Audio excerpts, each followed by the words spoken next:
Здраво, вие слушате радио канал 103, ова е 83-тото издание на емисијата ТВ 103, односно радио емисија посветена на актуелни и квалитетни ТВ серии, а денес ќе ви говорам за една научно-фантастична серија која што со својата втора сезона демонстрираше дека нема намера да го молзе својот оригинален концепт од првата сезона и да пристапи овој пат антолошки, односно наместо да ги заглави ликовите во еден перпетуален ден, тие беа ставени во спрега во телата на своите родители назад во времето, не можејќи да ги променат настаните кои следуваат во нивниот живот, без при тоа да го колабираат да ги колабираат пред временско-просторните координати. Тоа значи дека секој обид за измена на начинот действието на нечи живот предизвикува реакција која ќе води кон истите, односно постечките резултати. Меѓутоа, доколку се направи драстична промена и се иземе еднозначајно случување, настанува тој несакуван земјотрес во матрицата, кај што се мултиплицираат ликовите, се паралелизираат нивните животи и настанува една ентропија на животните патишта која не се отплеткува. Таков е случајот со втората сезона на серијата Russian Doll, за која што ќе ви говорам во денешното издание на ТВ 103, а на почетокот имавме можност да слушнеме две композиции кои што се наоѓаат на новото и исто така одлично студиско издание на моќниот бенд Кробот, кои што ни доаѓаат од Потсвил, од Пенсилванија, од САД. Односно, ова е нивното четврто студиско издание, кое што е издадено за Мескот, издавачката куќа, именуван е албумот како Feel This, од кој што можете да ја слушнете Electrified и Dizzy, а во продолжение ќе слушнеме Set You Free,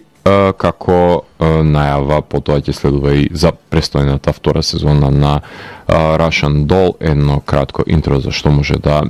слушнете во неа. А доколку сакате да знаете што се случува ако се вратите назад во времето, тогаш вие сте на вистинската фреквенција која планира од сферата помеѓу појавното и имагинарното, кај што се крие еден притаен меѓусвет, нудејќи можности за угатнување на енигмите на постоењето. Јас сум Златко Ѓелевски, а вие останете вклучени. Започнува програмата на ТВ 103. Вие слушате радио канал 103, ова е емисијата ТВ 103 со своето 83-то издание, кое што е посветено на ТВ серијата Russian Doll, која е американска стриминг серија со амалгам на комични и драматични елементи, која е продуцирана од страна на Наташа Лионе, која ја знаете од American Pie, до ден денес глуми дури во The United States vs. Billie Holiday, имал милион на филмови помеѓу, потоа од Лесли Хедланд, која што има работено на Single Drunk Female, Bachelorette Amazing и Sleeping with Other People, и секако Еми Полер, која што е комичарката која што е составен дел од опасното дуо со Тина Феј, која глумеа во Sisters, односно овие три дами имаат направено, односно имаат продуцирано, имаат создадено серијата Russian Doll, за која ви имам говорено за првата сезона во рамките на Дансе Макабре, па затоа ќе ги редуцирам генералиите на серијата за да не бидам досаден и да не се повторувам.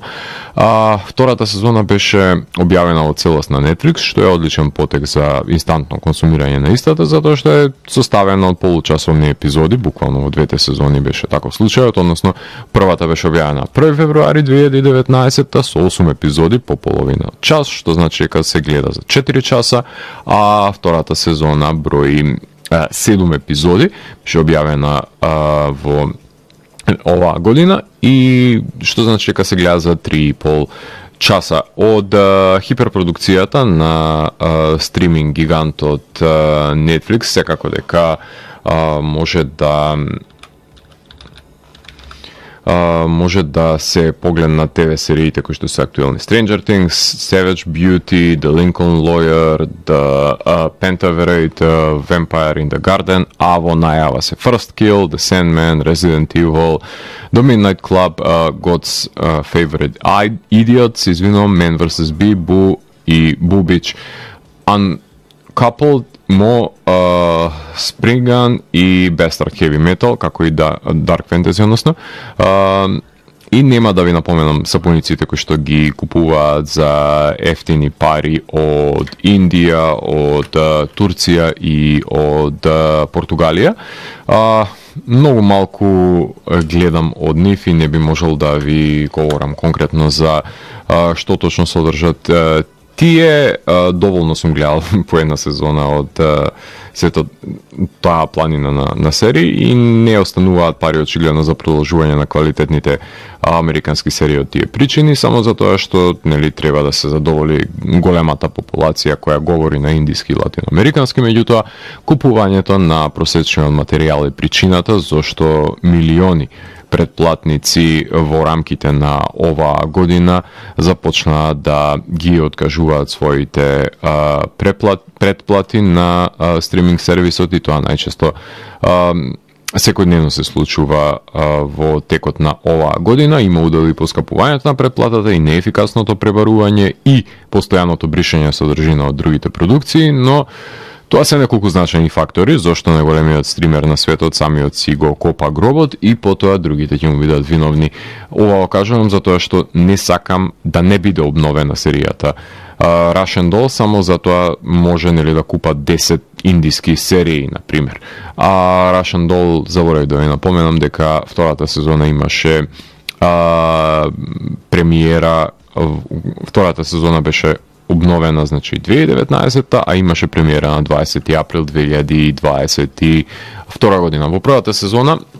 Надија Волвоков беше вовлечена во еден Groundhog Day концепт кај што секој ден умираше и се будеше во вецето на истата забава, а концептот на поторливиот ден му се случуваше и на Чарли Барнет, кој го глумеше Алан Завери, односно Алан е ликот во серијата. Тие се протагонистите и во втората сезона, кои што се впрегнати во фантастичен настан, но наместо да биде репетитивен денот, тие овој пат прават патување назад во времето, заглавени во телата на нивните мајки, кои се наоѓаат пред свршен чин за време на круцијални мигови на нивните животи, кои ќе водат до денешните случувања, но прашањето е дали со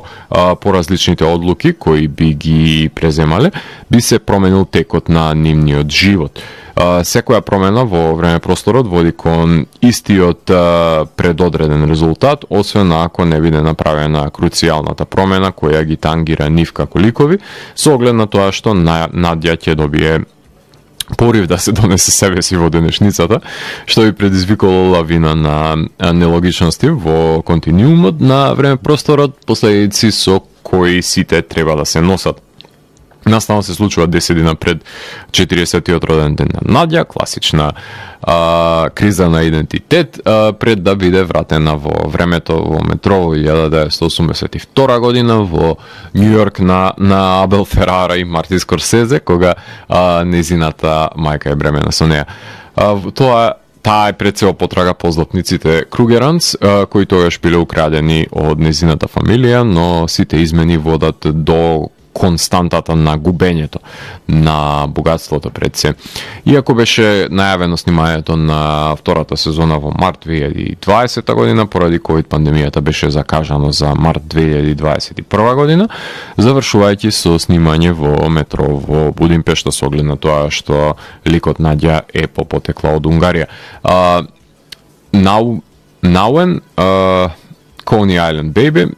Brain Drain, Station to Station,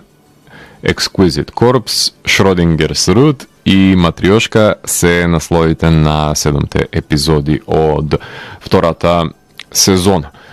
Така што во продолжение на емисијата ги слушаме Кробот со композицијата, односно со нивната нова синглка Better Times, која што исто така се наоѓа на Feel This, и потоа ќе ви говорам за актерите и актерките кои што глумат во Russian Doll. Вие слушате Радио Канал 103, ова е 83-тото издание на емисијата ТВ 103, во кое што ви говорам за втората сезона на Russian Doll, предводена од страна на Наташа Леоне, која што глуми унгарката Надја Волвоков, која што е софтвер инженерка, која на незиниот 36-ти роден ден постојано умира и се враќа во еден континуиран луп на роденденската забава, а во втората сезона, 10 дена пред незиниот 40-ти роден ден, патува назад во времето со метро во телото на незината мајка во 1982 година, пред да биде нели родена. Таа е екстровертна личност, брзозборка, која што се обидува да најде излез од временските јазови во кои што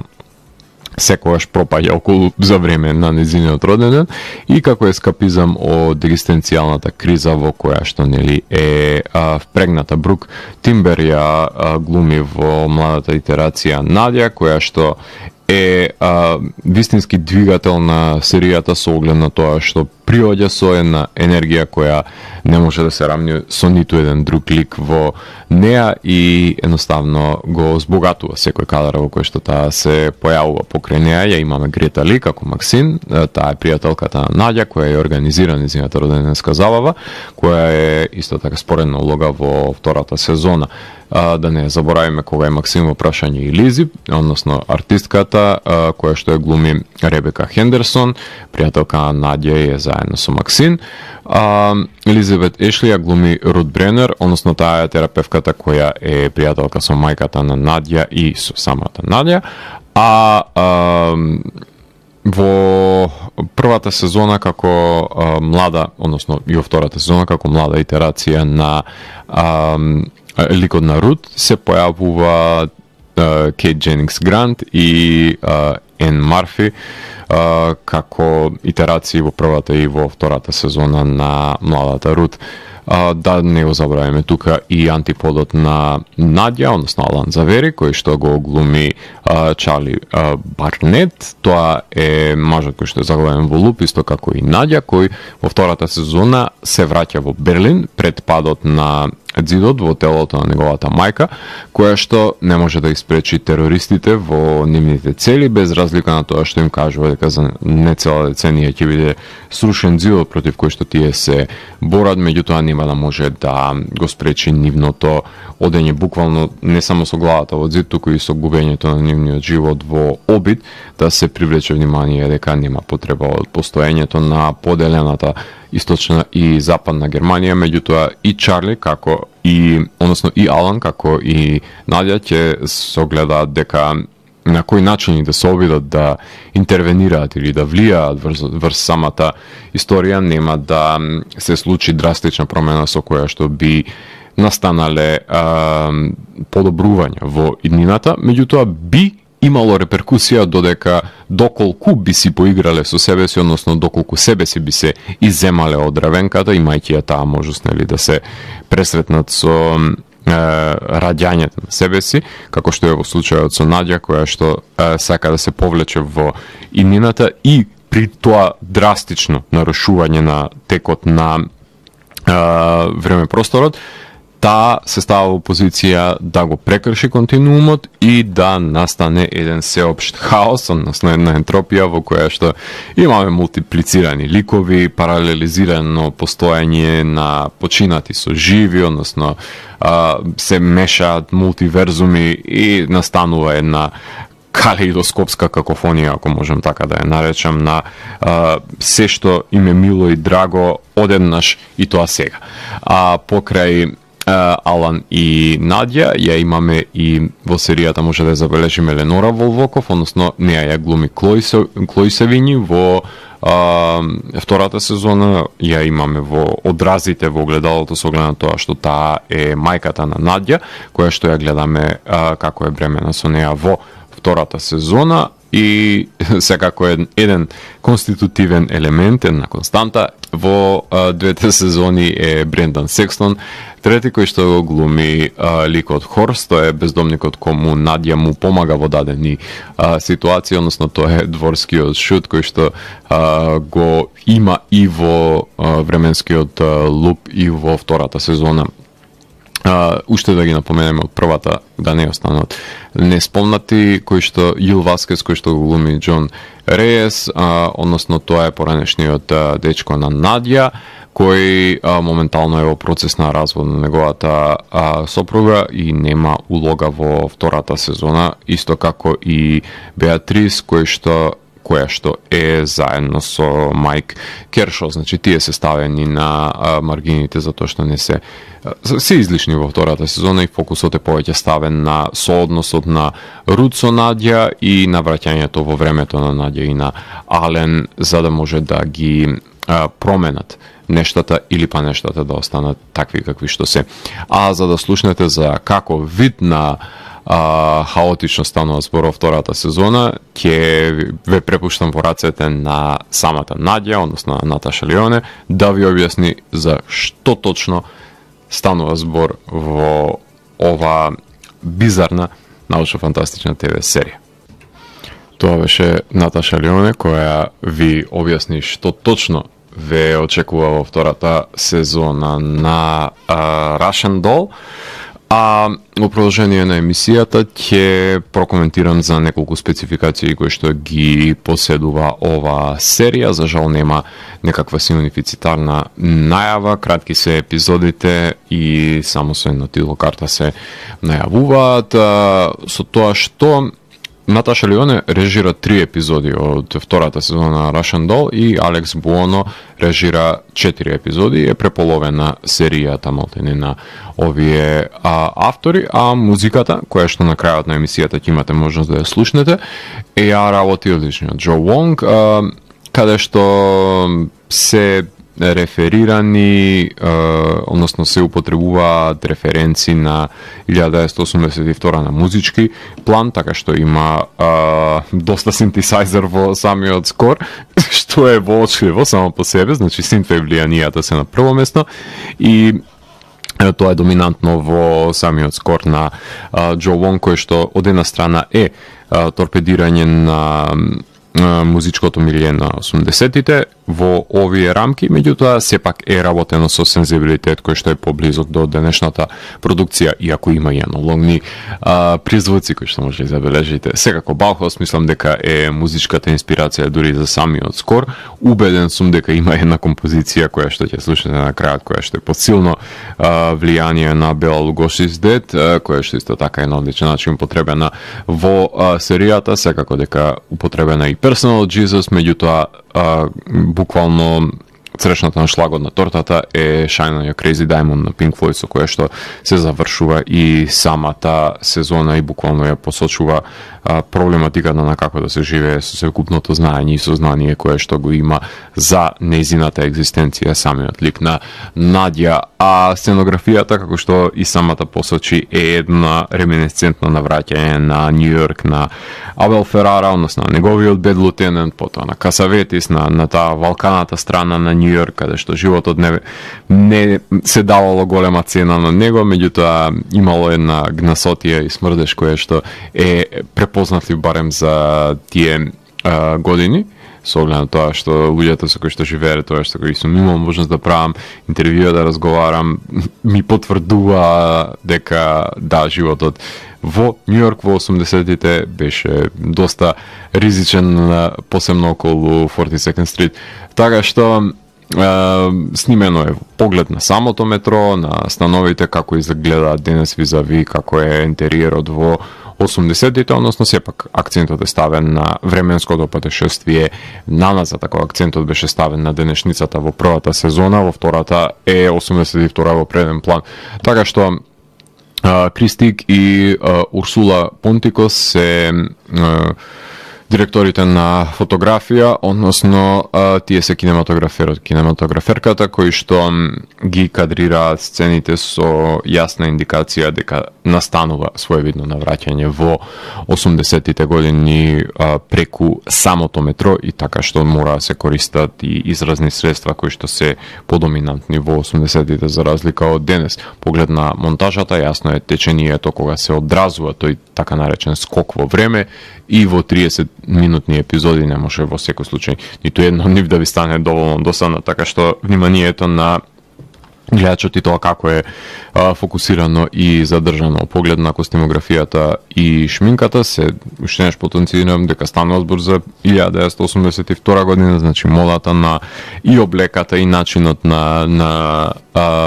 изразување на својот идентитет преку облеката е реализиран со манирот на 80-тите и во Германија и во САД, со оглед на тоа што двете локации каде што се насочуваат ликовите се тие. Патувањето назад во времето и дуплирањето на ликовите се надприродните научно-фантастични елементи кои што се во рамките на серијата, секако дека брзо зборката Надја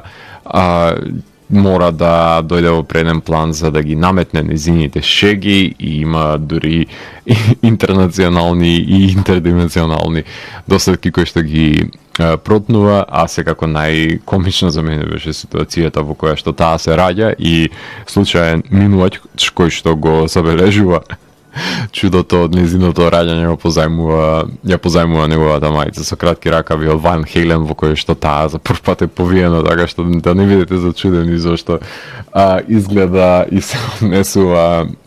ликот на Наташа Леоне на тој начин, затоа што Наѓа е буквално прифатена во светот како фан на Ван Хейлен, незиното раѓање, во поглед на ефектите употребени се визуелни со мултиплицирање на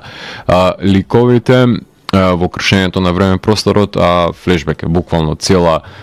сезона и поделба на екранот за ликовите има доколку треба се паралелизира некакво дејствување и секако скршениот континуум е еден своевидна халуцинација пред се. Значи, комедија и драма е жанровската спрега која што се воспоставува, а стилизираниот јазик кој што се употребува, освен англискиот, секако дека е и унгарскиот, со оглед на тоа што Наѓа е унгарка по потекло. Од поглед на остатоците би било убаво да погледнеме поголем дел од спорените ликови како се развиваат, а не фокусот да биде само нален и на Наѓа, иако кои нели се клучни за патувањето низ времето, меѓутоа треба и останатите нишки да бидат доразработени. Ситуацијата со Беф беше одлично имплементирана во втората сезона, можеби треба повторно да се стави фокусот и на пријателките на Наѓа, како што беше во првата сезона. Поглед на континуитетот на епизодите, кратки се, набиени со содржина и во никој еден момент не може да ви станат досадни, а поголемиот фокус нели во втората сезона беше ставен на Наѓа, на Ален и на Рут пред се. Во поглед на аналогијата, односно на референците, ако Groundhog Day беше асоциација за првата сезона, за втората сезона ќе биде Back to the Future, Quantum Leap, Palm Springs. Тоа се трите референции кои што треба да се земат предвид со оглед на тоа што има враќање назад во времето. Слични серии дефинитивно ќе ја напоменеме: Fleabag, Maniac, Tales from the Loop, Dispatches from Elsewhere, Glow, Undone, Orange is the New Black, Hindsight, Single Drunk Woman, Dark, Killing Eve, I'm Not Okay With This, Orphan Black, Timeless, The Good Place, Night Gallery, Love, Pushing Daisies, Man Seeking Woman, Barry. Мислам дека сите овие на различен начин допираат до проблематиката на научно-фантастичното патување во или вон времето, од една страна, и од друга страна со односот помеѓу женските и машките ликови. Може да се направи паралела со споменатите серии каде што иземене научно-фантастичниот агент од Соединението игрива е со оглед на тоа што ви зборувам за содржината на оваа серија и самата атмосфера која што се воспоставува, и ја загарантира гледливоста и ја постигнува убедливоста со перформансот на актерите и актерките. Во епилогот сите патишта водат назад до роденденската забава, што беше убаво за окружување и подсетување на првата сезона и одвратната песна која што моравте да ја слушате во едно континуирано повторување. Тоа значи дека да се надеваме дека ќе има и трета сезона во која нели ќе се направи уште една спрега, можеби повеќе во друга временска координата. Не би знаеле каде. 9 од 10 од мене има втората сезона, а во контекст на постоењето на некакво си продолжение, во интервјуата самите продуцентки кажуваат, посочуваат дека имаат идеја и треба од Netflix да одобрат или да ја откажат серијата, ама објавата една недела пред Stranger Things да се појави со новата сезона, мислам дека беше многу лоша и беше занемарување пред се на интересот да биде помал за гледањето на Russian Doll. Меѓутоа, со оглед на тоа што се кратки епизодите, со оглед на тоа што се гледа во еден ден, мислам дека сите што беа заинтересирани, тоа е размислувањето на борда на Netflix, дека тие што биле заинтересирани ќе изгледаат, ќе одвојат 3,5 часа за Russian Doll, со оглед на тоа што со години чекаат и бараат да како мене, да биде издадена новата сезона, така што со нетрпение тие ќе ја погледнат и нема толку многу да значи фамата која што Stranger Things ја влече со себе со оглед на тоа што тоа е златната кокошка на Netflix, која што не сакаат да ја убијат, иако веќе имаше неколку неуспешни сезони зад себе. Меѓутоа,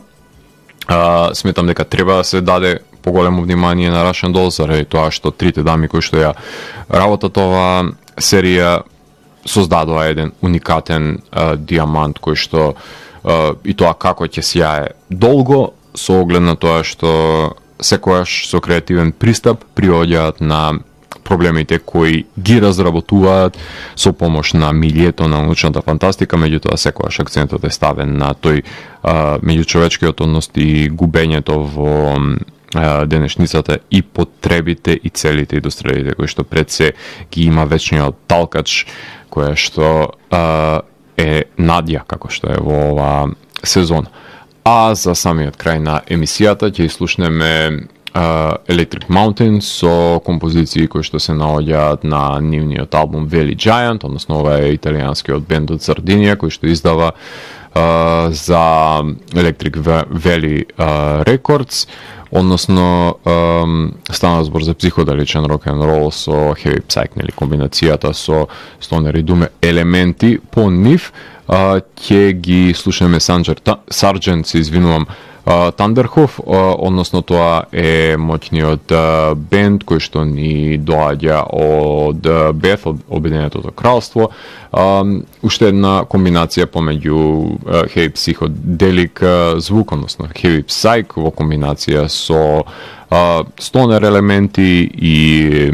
пред се хард рок рифаџиски пристап кој што дефинитивно е милем за сечие уво. Од нив ќе слушаме композиции кои што се наоѓаат на The Scepter, The Veil и потоа ќе слушаме две творби од Towers of Jupiter, односно нивниот албум именуван како 3, кој што ако не се лажам беше бендот од Монтреал, од Квебек, значи канадски бенд кој што создаде една своевидна построк постметал со стонер влијанија форма која што е помилозвучна и затоа ја одвоив кон самиот крај на ова емисија и секако дека ќе завршиме со Джо Вонг и неговите композиции кои се наоѓаат на втората сезона. Може да слушнете, вклучувајќи и Guardian Angel, која што е под силно влијание на Баухаус, односно композиции кои се наоѓаат на самиот скор на втората сезона на Russian Doll. Така што ова беше 83-тото издание на емисијата ТВ103 со Златко Ѓелевски, кај што детално ги анализира квалитетите и недостатоците на втората сезона на Russian Doll. ТВ103 е уникатен сигнал кој се појава секој четврток на ова фреквенција и во рок од 2 часа ви нуди длабински поглед во значењето на актуелните ТВ серии. Доколку сте заинтересирани да погледнете некој филм од домашната филмска продукција која што се реализирани во изминатите години, тогаш Златна рамка, ревијата на домашните филмови, се прикажува моментално овој викенд во Младинскиот културен центар и секако денес е затворањето на Филозофскиот филмски фестивал, така што Скопје живее во прекрасната аура на филмската уметност. А до наредното издание, гледајте ТВ серии и останете вклучени. Чао, чао!